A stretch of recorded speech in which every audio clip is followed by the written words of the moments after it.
Hi, Epimetheus here. I have always found the rise of Islam in Islamic Spain to be one of the most fascinating periods in human history. That is why I am thrilled to tell you guys I have collaborated with one of my favorite YouTube channels and podcasts, Flashpoint History, to bring you a fascinating glimpse into this pivotal point in human history.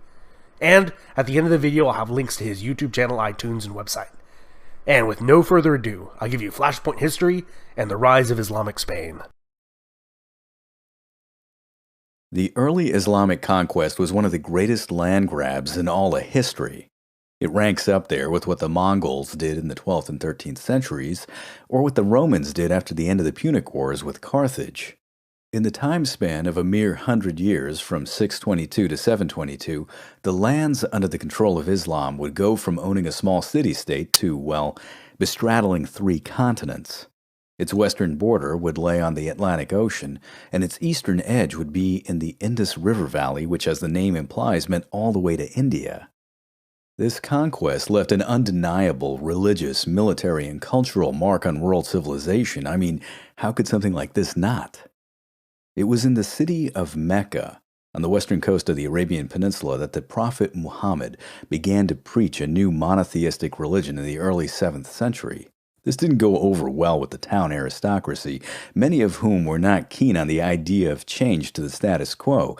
A status quo, by the way, that they were all getting rich on. Tempers began to mount, and in 622 Muhammad had to flee north to the city of Medina, a journey that was known as the Hijra, which marked the beginning of the Islamic calendar. However, he was not to be in exile for long. Muhammad gained supporters and returned to take Mecca in the year 630, and from there, he and his successors, known in Arabic as the Khalifa, hence the term Caliph, would begin the process of expanding their domain. The Arabian Peninsula was quickly taken, and then the Caliphate, that is, the land controlled by the Caliph, came to border the superpower states of the time. To the northwest was the Byzantine Empire, or the Eastern Romans, whichever way you like, with their amazing capital of Constantinople. They were the inheritors of the once mighty Roman Empire. And to the northeast was the Sassanid Empire of the Persians, a vast territory replete with all the trappings of a sophisticated and advanced civilization. So, there comes a time in some expanding states that it needs to be decided if you're going to be a world player, which implies that you're going to need to take on those that are bigger than you, which the Arabs did. They opted to take on both of these superpowers at the same time. In the critical year of 636, the Byzantine were defeated at the Battle of Yarmouk, and the Persians were destroyed at the Battle of Al-Qadisiyah. The Eastern Romans would go on to lose Syria, the Levant, and would be driven back into Anatolia with their tails tucked between their legs.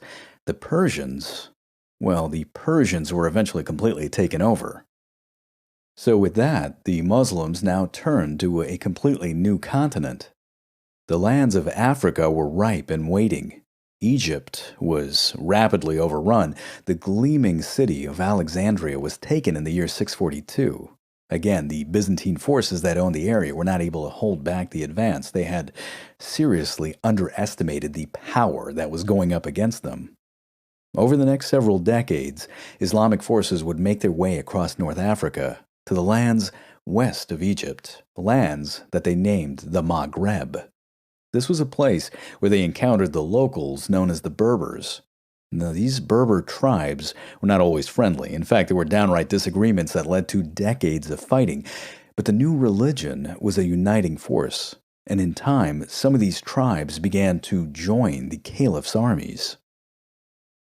So as it came to pass, it was in the year 711 that most of North Africa was now part of the Caliphate, the Umayyad Caliphate, if you're wondering, who by then ruled from the city of Damascus. One of their armies was poised in what would one day be considered northern Morocco, with only a tiny sliver of water that separated them from the gleaming, tempting, rich, and most importantly, politically and military unstable lands of Spain. Now, the Iberian Peninsula at this point in history was ruled by the Visigoths. These were the same Germanic barbarian tribe that the Romans had brought into their domain centuries before. But then the Romans decided to treat them extremely badly.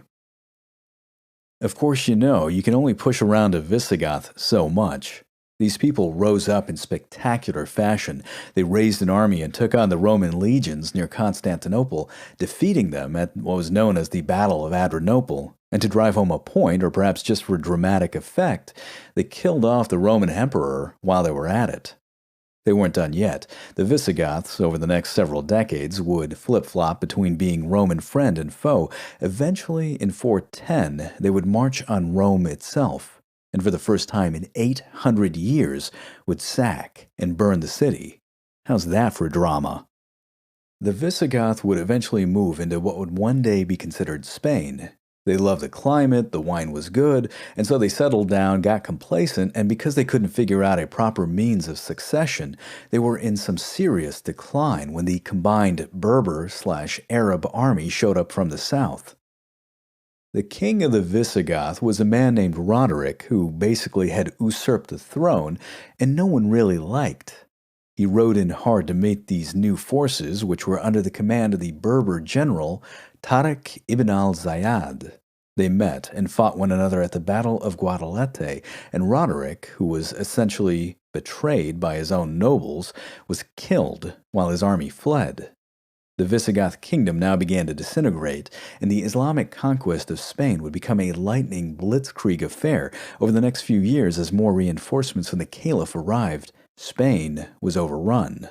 With the exception of a small shard of Christian kingdoms in the extreme north of the peninsula that were protected by the Cantabrian Mountains, the Picos de Europa, and the Pyrenees. Once the Muslims were established in the peninsula, they would begin raiding in almost every direction. It became almost like their pastime. Even the mighty Pyrenees could not hold them back. Several major and minor raids were launched into what would one day be France, but in 732, Charles Martel, the future grandfather of Charlemagne, would take on Muslims at the Battle of Poitiers, or Tours, depending on which book you read, and turn them back. The tale of Moorish Spain didn't end there. She did have a lot of trouble ahead, however, as civil war rocked the caliphate. The Umayyads in 750 were brought down by the Abbasid Caliphate, which had come to power. This new caliphate hunted down and slaughtered any member of the House of Umayyah that they could find, and they got a lot of them, except for one prince known as Abd al-Rahman. This man was going to be known to history as Abd al-Rahman I, and he had to flee for his life from Damascus, escaping Syria, traversing North Africa, and evading Abbasid henchmen and assassins all along the way. It just so happened that his mother was a Berber, and so he found refuge amongst the tribes of the Maghreb. It was by luck and cunning and resourcefulness that he managed to cross the Strait of Gibraltar. In 755, he landed in the Iberian Peninsula, a land that was now known in Arabic as Al-Andalus. He still had supporters there that were loyal to his house and family name, and in no time the man was leading an army. In 756, he defeated the local governor and established the Umayyad Emirate with his new capital at Córdoba. His legacy would last several generations, and in the process, Al-Andalus began to climb in importance on the world stage. It was his impressive descendant, with his namesake, known as Abd al-Rahman III, that would take this process even further. It was during his reign that started in the year 912 and lasted nearly 50 years that Al-Andalus would become one of the most powerful, culturally sophisticated, and economically sound states in all of medieval Europe. Córdoba, the capital, would eventually be rivaled only by Constantinople and Baghdad, and would be considered by chroniclers as an ornament of the world. Epimetheus here again. If you thought that was as fascinating as I did, head over to Flashpoint History's podcast and give that a download positive review, and also check out his YouTube channel link at the top of this video's description to hear all the details of the pivotal battles, fascinating figures, and Game of Thrones-like intrigue in his War of the Worlds series on the rise of Islam.